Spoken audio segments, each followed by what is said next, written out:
Saya tahu hari ini rakyat Sabah kecewa dan kamu semua ada hak untuk rasa kecewa dalam kes Zara Khairina ini. Kes tragik adik Zara Khairina berlaku pada awal pagi 16 Julai 2025. Beliau pelajar tingkatan 1 di SMKE Tun Dato' Mustafa Papar. 3 pagi 16 Julai, Zara ditemui dalam longkang tak sedarkan diri. Jam 3.45 pagi, kemudiannya petugas kesehatan klinik kesehatan Kinarut dengan pantas datang ke tempat kejadian untuk memberi rawatan awal, dan ketika itu Zara masih bernafas. Kemudian Ibu Zara turut dihubungi pagi itu pada jam 4 pagi oleh pihak sekolah dengan kadar yang segera.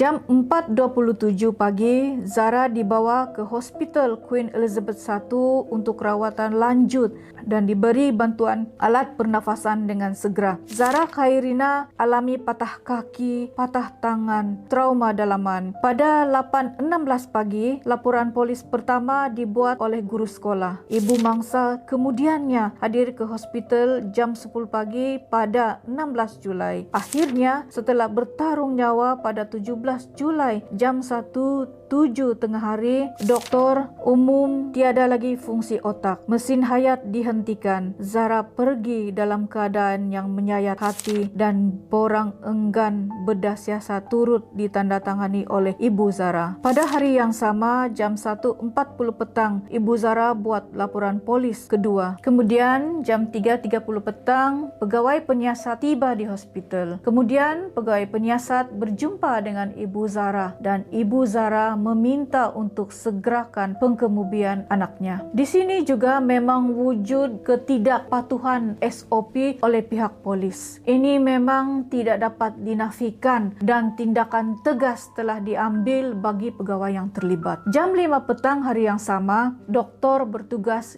di bilik mayat sekali lagi bertemu Ibu Zara. Tapi Ibu Zara kekal untuk segerakan pengkebumian dan menandatangani surat enggan bedah siasat atas kemahuan sendiri. Bersaksikan kakak iparnya, jenazah dikebumikan jam 6 dan pihak polis terus membuka laporan sudden death jam 6.40 petang. Ini membuktikan siasatan tidak terhenti. 20 Julai, waris hadir ke IPD Papar membuat laporan terhadap tindakan pengetua yang didakwa menghalang laporan awal serta menghantar surat rasmi kepada pihak sekolah menuntut penjelasan. 31 Julai, sidang media Pesuruhjaya Polis Sabah Datuk Jauteh di Kun, 60 orang telah dipanggil beri keterangan, tidak tolak kemungkinan unsur buli. 1 Ogos, peguam Ibu Zara dedah tiada bedah siasat dilakukan sebelum pengkebumian, malah pakaian dan barang peribadi tidak diambil polis. 2 Ogos, peguam menafikan penglibatan VVIP seperti dispekulasi netizen. 3 Ogos, Ibu Zara buat laporan tambahan berhubung kesan lebam yang dilihat pada jenazah ketika dimandikan.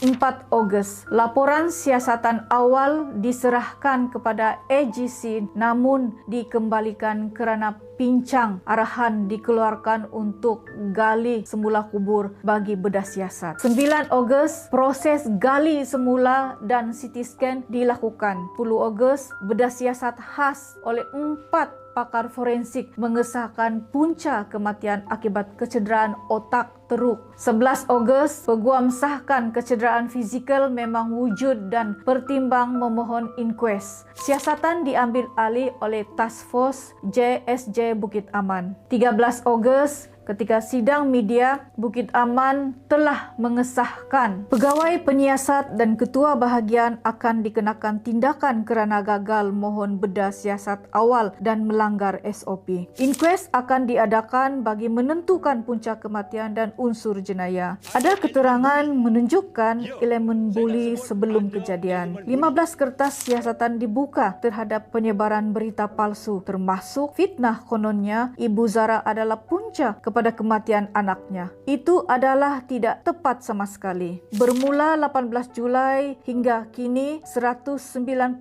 saksi telah dipanggil untuk soal siasat. Malah catatan 51 halaman diari adik Zara mengenai luahan hati semasa yang dihadapinya juga telah diserahkan oleh guru kepada polis. Ternyata takkan ada usaha menutup kes kerana sesiapapun tidak akan ada kompromi sekiranya ada elemen bully di tempat patutnya selamat untuk anak-anak sekolah. Oleh itu, elemen bully juga disiasat, termasuklah elemen pengabaian yang pernah diadukan kepada pihak sekolah dan juga elemen gangguan seksual. Sebab itulah kenapa inquest adalah platform terbaik untuk bawa pelaku ke muka pengadilan. Dari awal tiada sebarang cubaan menutup kes. Memang semuanya terbukti telah mengikut prosedur bukti yang sepatutnya. Namun, bila kes mendapat perhatian umum, mulalah ramai ambil peluang manipulasi keadaan dengan berbagai niat tidak baik. Sedangkan desakan Justice for Zarah kita bersamanya, sebab itu juga inquest dibuat. Kini, siasatan kes ini telah diambil alih oleh Bukit Aman dan kerajaan negeri beri kerjasama sepenuh. Kita sendiri telah menyuarakan kepada agensi negeri supaya tidak sesekali melindungi sesiapa dan serahkan semua maklumat tanpa sekatan. Lebih-lebih lagi akan ada proceeding inquest. Kita faham luka ini masih berdarah. Hati rakyat Sabah sedang marah, dan sebagai kerajaan negeri kita tidak akan biarkan kemarahan itu disia-siakan tanpa tindakan. Namun dalam perjuangan cari kebenaran, kita juga tidak mahu diseleweng oleh emosi atau manipulasi. Fakta perlu dijaga, proses perlu dihormati. Hari ini kita semua menuntut satu perkara yang sama. Siapa yang salah mesti dibawa ke muka pengadilan, tanpa kira pangkat, tanpa kira siapa. Kita tidak akan kompromi dan kita tidak akan berhenti selagi punca sebenar tidak didedahkan.